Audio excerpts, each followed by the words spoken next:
going north. And have themselves just been cut off. And this are the... well, they were the French and the British forces. And if we just click on and... come on, there we go. We can see exactly that, yeah, the Union of Britain and France have just been caught up here. So this is a bad thing. And that was actually Nanjing being taken out. So, Nanjing managed to take out Nanjing. This is now a Nanjing versus Left Commandant. And if Germany can hold on to Nanjing Clique, that's going to be a big thorn in the side of Fentieng. Because, like I said before, Nanjing can really industrialize. They're probably the most industrial of the Chinese factions. And that's going to be a big deal to have on your side. Like, it is now very much in the Reichspak's interest to support them, I think.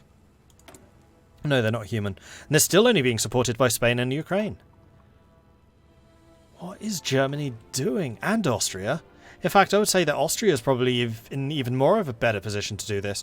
Although Austria might be trying to go after unification. They can't do the Alps League until 1937, so we can't see anything about that. Austria may not have the soldiers. 17, 18, 19. I think you need 20 to send volunteers.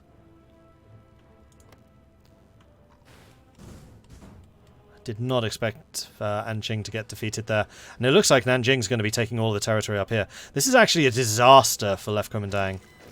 Like, this is going to become a bitter and grueling war. If they can surround and destroy all of these units, that's 3 units, including the Commune of France's. It looks like the Union of Britain's already lost theirs. We've got the Ukrainians coming in from the north. Nanjing units there. Looks like Nanjing's being pushed a little bit on this front. They need to make sure that that province doesn't fall. Which the Russians have just managed to do. They need to clear up this pocket quickly so that they can garrison the entirety of this front. At the moment, in terms of unit numbers, we have 19 divisions versus less. In fact, I can take a look. 19 versus 12, so Nanjing does outnumber them, and Nanjing has significantly more industry compared to the Left Commandant. But Left Commandant's getting all the volunteers because nobody seems to be supporting Nanjing.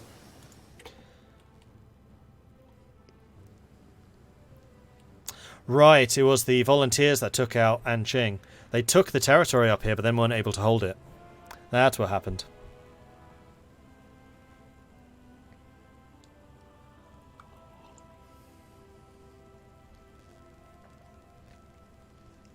Because, yeah, all of these guys, 4 divisions, are just being surrounded and destroyed. And it does look like Nanjing's investing pretty heavily in taking this pocket out. And that is probably a good move. We're now seeing 2 Russians here. So it looks like... oh, it's Co-Prosperity that's supporting Nanjing, isn't it? Alright, they're getting a lot more troops. So all of the units that were in Nanjing are now being sent to Nanjing. So we've got Siam, we've got Japan, we've got Fentieng, we've got Ukraine, Russia, and Spain all supporting this. They know how important it is to deny the Third International a foothold in China. And if China did manage to get a foothold here, that would be a big deal for them because they don't usually have any support out here. In the past, they used to get Insul India, but not anymore. That's been removed. So the Third International is now entirely in Europe. But if they could get China, that would be big. Are there world tension rules for human players? No, don't think so.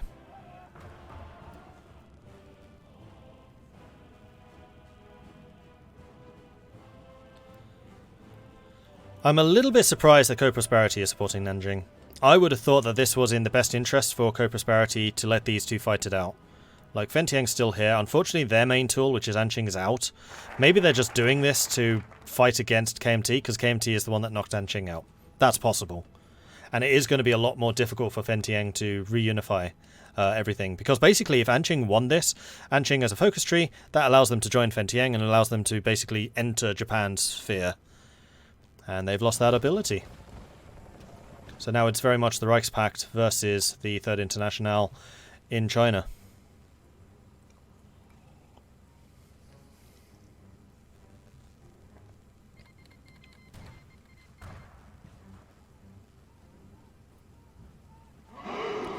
Germany has arrived. Germany has arrived, finally. They have infantry division mit Artillery, but no Panzerunterstützung. Not yet, anyway. Oh, that's an opening. Coming behind. So I think that left KMT is going to be struggling a little bit because they have so few units here. But I do also feel like they could do... Okay, and Sweden's arriving. So now the Reichspact's going, huh, this is an opportunity for us. If we can take and hold all of this, then that's going to be a big deal, because if we go and take a look at the Allgemeine Ostasiengesellschaft, which is still one of the best names that they ever removed, that's actually one of the things I'm most disappointed by. Like, AG still lives on in Nanjing, because they're now the political party, the market liberals, but they're not called the Allgemeine Ostasiengesellschaft anymore. So yeah, as you're getting the army, you can basically start asking for weapons and armour, and this gives the Germans more influence. Then once you've got the government by coercion, anything down the Tsingtao collaboration path is stuff that you're giving to the Germans. However, whenever you give stuff to the Germans, so basically the more powerful the market liberals are in your country, which is the Allgemeine Ostasiengesellschaft, or the German East Indian Trade Company, then the more resources you get. So 3 civilian factories, but it's in exchange for market liberals. You get an extra 5% production efficiency, but you give 0.5 to the market liberals. And all of the bonuses from these do build up Germany, and particularly German East Asia. The more AOG power here, the more industrial efficiency German East Asia gets. And it looks like they're about to defeat the Commune of France's infantry unit here. These 3 left commandant units are going to die soon. It does look like they're still trying to push out over here. We do still see the Baratians down there. We've got the Italians having arrived as well. Union of Britain seems to have completely withdrawn their... Oh no, they still have some units somewhere. So I'm not seeing them at a glance. They're there. I see them now. But they need to make sure that this doesn't get pushed. No! Leave someone there! Okay, they pushed back another province. These 4 are now stuck in that province. They're not going to be regaining any organisation because they have nowhere to retreat to. This pocket is now effectively dead. So, really good work there by Nanjing. What a comeback from the jaws of defeat. A startling victory. Is there a path for Nanjing to go co-prosperity? Nope. They are super positive Reichspakt. If the US is part of the Entente, which of the 4 factions will they play as? USA.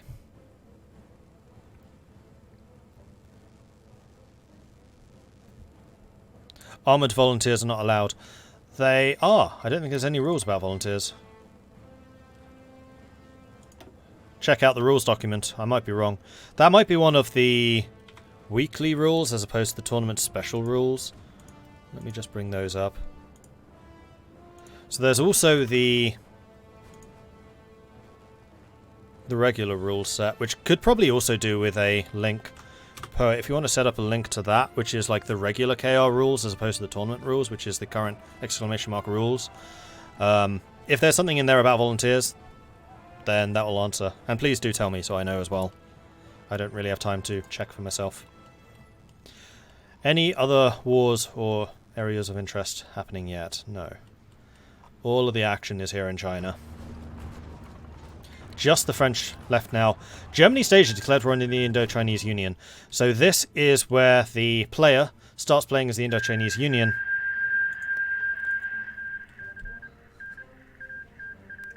There's a lot of OOSs. Oh, I can't type. I'm an observer.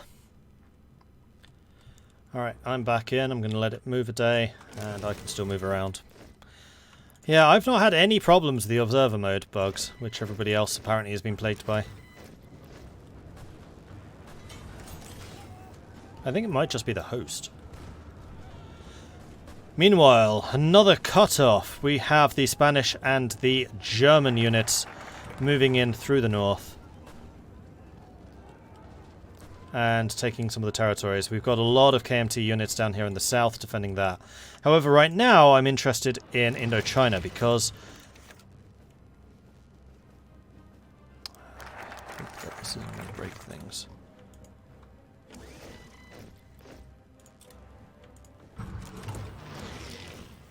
National support, we're good. Indochina is moving a lot of troops up, taking a lot of territory very, very quickly. Are Germany East Asia getting volunteers? No.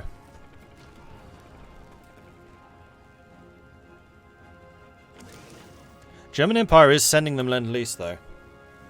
They're sending them a very generous 30% of their weapons output. That is actually incredibly generous. So Germany is investing in Germany East Asia, though Indochina is currently roaring out and trying to take stuff. And is Indochina being supported by anyone? That is another good question. Indochina is not being supported by anyone. They just start out allied to Trans-Samoa and Empire of Japan. Interesting. Oh, Austria has arrived. So Reichspakt really are doubling down on Nanjing. That's a lot of allies.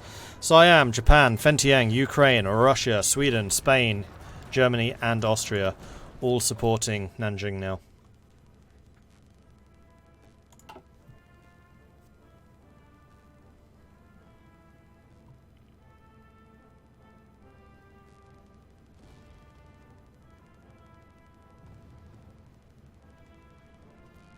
And the reason Spain's supporting Nanjing is also due to the rule, since they are not CNTFAI yet. Ah, interesting.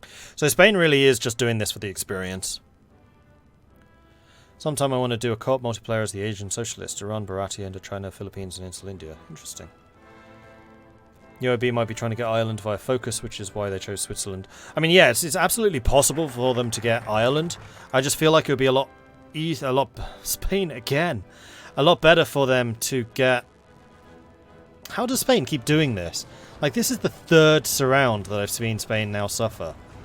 Are they doing this on purpose? Are they trying to purposefully lose units? Like, these are mountaineers. These are not cheap.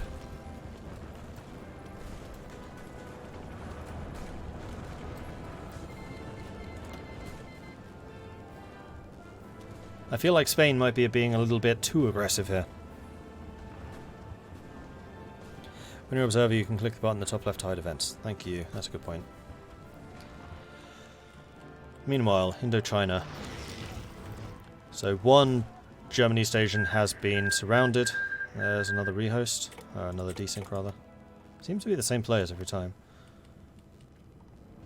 And it looks like Germany East Asia's starting to get some more units in their defensive positions. I'm hoping that they're not trying to do their stupid naval invasions against Saigon, but obviously that's asking far too much because they're already on the way. But, this not being the AI, they're actually guarding the ports. Anyone supporting the Arabian factions? Oh, they are fighting. Good point. So Nejd is currently fighting alone, and then Jabal Shammar is currently fighting alone. I mean, you don't have as much to gain from this conflict as you do out of these two. Like, it is absolutely in Germany's interest to keep Germany East Asia, especially if Nanjing survives. If Nanjing and Germany East Asia survive, then symbiotic relationship between those two makes them incredibly strong. Indochina is a player, so another reason to try and do what you can against Indochina as Germany East Asia, and to support Germany East Asia is you're slowing the player down.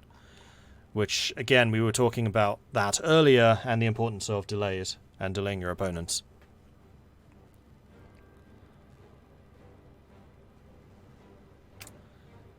GEA can't get volunteers from the rest of the Reichspakt because they're in the faction. Yeah.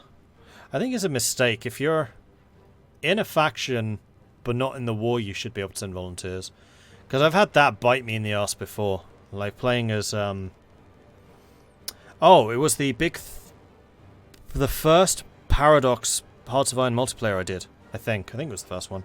Where I was playing as Spain. I had to deal with the Spanish Civil War. And our plan was for me to just call in France, but I couldn't call France in even though we were in the same faction. So then I had to leave the faction that France was in order for France to actually send me Lend-Leases and volunteers. It was ridiculous. Golden. And I can still move around.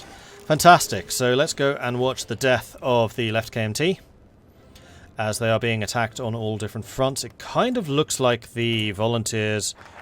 Oh, they are still here. Are coming in. There is a bit of a breakthrough coming in. We do have Bharatiya pinning these guys vitally. Union of Britain moving down to Xiamen, probably getting ready to escape, or maybe just trying to guard the port. Then we've got Baratia up there. I don't see the French. Yeah, the French and the British are just standing back here in the fortified territories. It looks like they're basically giving up on left KMT at this point. Meanwhile, in German East Asia, we have got Russians alongside the Indo-Chinese attacking into German East Asia unit there. And then these guys just holding up. Now, here's the advantage. German East Asia has incredibly strong units, particularly compared to Indochina at this point. So most of the fights, 1-to-1, they will definitely win. If Indochina, however, can get into a position where they can outmaneuver, so like this, 2 territories versus 2 territories is very much in German East Asia's interest. This 1v1, very much in German East Asia's interest. Although they are coming in with the Russians and additional reinforcements, they'll probably manage to beat that through sheer attrition. If German East Asia actually moves some more units down to support, then that would be good for them. But unfortunately, it looks like they're moving all of their units back to Borneo, because clearly that's what needs to be guarded right now. It's not like there's a civil war on or anything. And obviously the naval invasion of Saigon is way more important than protecting the land territories of GEA. In fact, even if German East Asia loses this, German East Asia is not out. I'd forgotten about this. German East Asia still controls Singapore. So because Nanjing clique survived, because we're going to be seeing the League of Five Provinces arising there, they are still going to be giving buffs to German East Asia. And this, there we go, the end. Nanjing clique won in a multiplayer game. I couldn't be happier. Oh, I thought that was a foregone conclusion. I thought Nanjing was just dead. But then when KMT took out Anqing, they sorted it. So what a comeback. And this is going to mean a vastly empowered Nanjing clique. And that's also going to therefore mean a vastly empowered German East Asia, because German East Asia is going to get all of the Aufsichtsheit der Ostasien. Nope, that's the wrong one. I mean, that one helps. The more territory that Nanjing owns, the less consumer goods factories they require, because they're basically collecting taxes. And then the other benefit, which we're not seeing, it will come as the market liberals gain more power in Nanjing. They basically get a buff to their production efficiency. And then also German East Asia has one of the biggest buffs in the game. It is ridiculous. And it is Prussian... Not Prussian, where is it? A German force. Special Forces capacity multiplier, plus 25%. Special Forces minimum capacity, plus 10. Division recovery, plus 10. Division attack, plus 20. Max planning, plus 25%. Like, if they go for the German force, the strength of their individual units is ridiculous. I had a lot of fun playing as them. But you're always up against this number. It never gets very big. You will have manpower problems. And I think that's going to be exasperated if they lose Vietnam.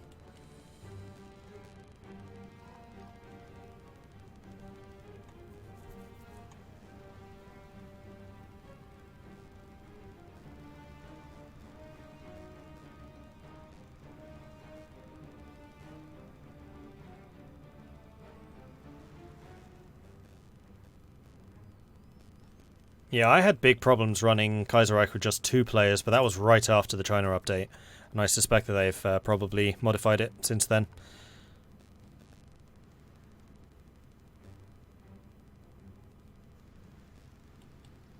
Oh, naval invasion has triggered, and they've landed, but not in a port, so these 2 units dead. And they just cannot afford to lose these. I hate the German East Asia AI. It's really bad. It's probably one of the worst AIs in the game. And in fact, Indochina would be doing them a favour if they managed to capitulate them. Because they would save these 2 divisions, and one of them is a super elite Prussian Guard unit, which they definitely don't want to lose. It's a lot of equipment and, more importantly, a lot of manpower. Now, the other advantage that German East Asia has is they have a huge navy. Like, for a little minor power this big, they have 40 ships in this, including a whole bunch of capitals. Like, don't mess around with German East Asia's navy. It is strong. It can even give Japan cause for alarm. And again, especially if it's buffed by Nanjing.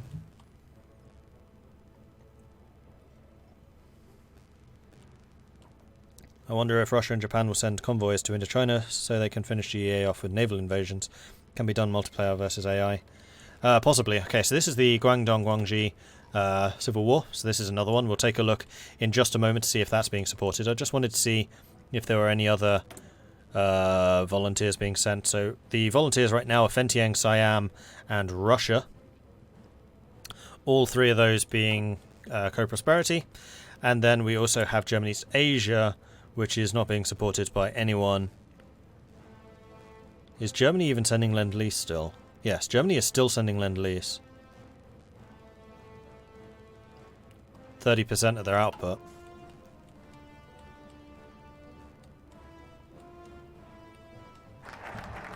That's ambitious. Tonkin Investments. Why was that cancelled? Oof, that sucks. Why did that get cancelled? Oh, probably because they lost Tonkin.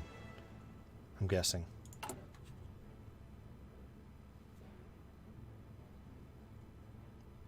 So I'm just making sure I'm not getting pinged. Because my phone just went. Alright, so what were the other wars we need to look at? Nothing going on there. Is anybody supporting these yet? Nope, nothing there. Nothing in Europe yet. Nothing in America yet. Although those are definitely going to be places of some contrition. These two units are still holding out against the attackers against them. Hanoi, meanwhile, has now fallen. How is that war looking for German East Asia? I wonder just how much capitulation they have to get, because they'll get the White Peace event, I think. These units are now moving in to defend the north. They've got more people coming to attack. They're landing even more troops here. This is such a bad idea. Why are you doing this? Ah, AI, stop AIing. The fact that you're losing a man here already is bad enough. And in fact, these two could attack and take these two, then that's another cut-off. And that's just manpower they cannot afford. Right, Guangdong, that was it. So, you're not being supported by anyone. You're not being supported by anyone. I don't actually know much about Guangxi and Guangdong as to who they can join. In fact, one thing that's usually a bit of a giveaway is what is their faction. So it looks like you're Social Liberal and Social Democrat. So you're very much middle of the road. So maybe Entente. And then you're Authoritarian Democrat, and that's almost always Reichspakt. Though it could also be Co-Prosperity. You don't have a focus tree. You do. East Turkestan declared war on Kumal Khanate.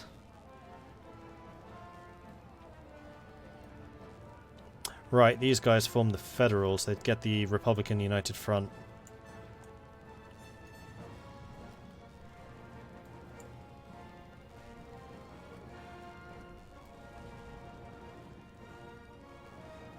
They're one of the unification factions.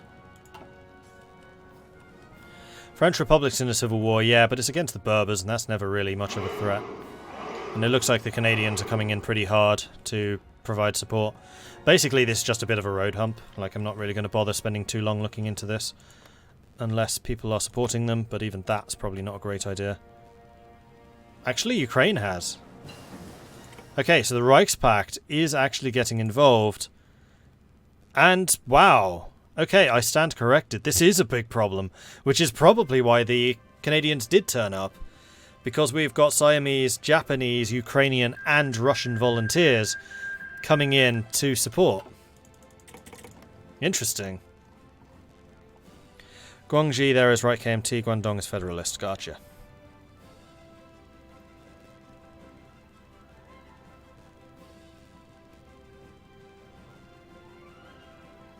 Can you see naval tech? No, I'm not going to show technologies. I think it's unfair for the players. Flyerton. That's a name I recognise. Rasputin Prime and Zari Moft. Thank you very much for the follows. Welcome to the channel. Guangxi gets a new focus tree if they win. Gotcha. Federalist has some options somewhere to work with the USA, but I don't think they can join the faction. Okay. Oh, I see what they're doing. They're denying the rehosts and then getting them to hot join in. That's why we don't immediately resync.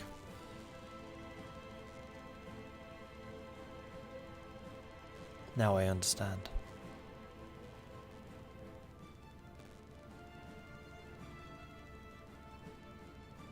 What's the first player war I expect? I mean, outside of all the volunteers, and I'm so happy that the players are getting involved in the voluntary stuff. That was such a big disappointment last year during the Kaiserreich Weekly tournament, but this year, this war in China has completely changed player mentality to volunteers, which is really good to see. First player war, almost certainly. I mean, it's going to be Third International versus Reichspakt. I don't think they're allowed to declare any wars until that happens.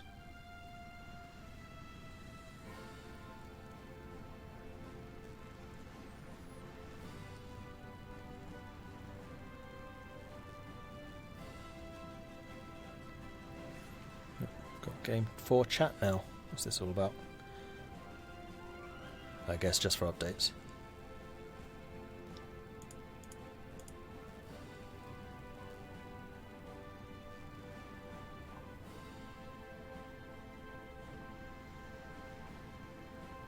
I see they got fed up with scrolling as well. Sorry, I'm talking to myself about changes they're making to the Discord administration. Stuff that makes sense.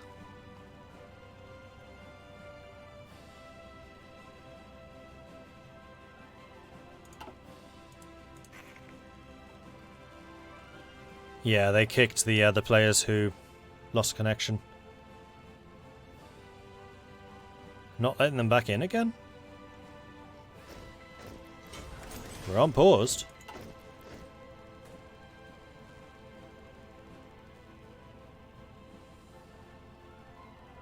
Really? Helmet Guy and Bertus and Blaze. Helmet Guy I think is Austria. Blaze is Siam? And Bertus I think is also on their side. Huh, okay. Well, in the meantime, I'm going to take a look at the war over in Africa, because this is actually heated up a heck of a lot more than I had kind of anticipated. In fact, Wadai also has volunteers coming in from Sweden. So the Reichspakt are investing really heavily in the African war, trying to deal damage to the Kingdom of France and to the Entente.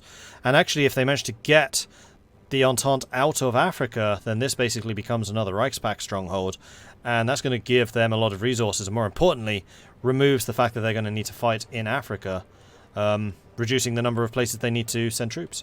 Plus, it also removes one of the major powers from the French. And this is probably an easy way of taking victory points. Like, most of the fighting is down here at the moment, but this is a big problem for the Entente. This is a very big problem. Especially considering the number of troops that are being sent over here. That's awesome.